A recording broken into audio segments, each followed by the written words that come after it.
In today's video, I'm going to show you how to change your Shopify store name in just a few minutes. Start by logging into your Shopify admin dashboard. Once you're inside, click Settings in the bottom left corner of the screen.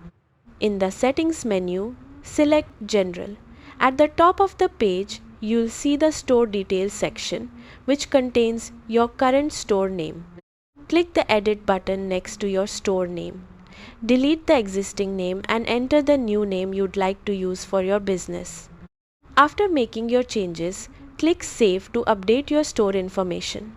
Your new store name will now appear throughout your Shopify admin and customer communications where applicable.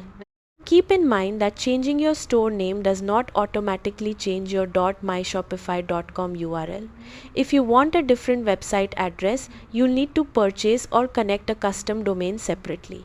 That's it. You've successfully changed your Shopify store name. Thanks for watching.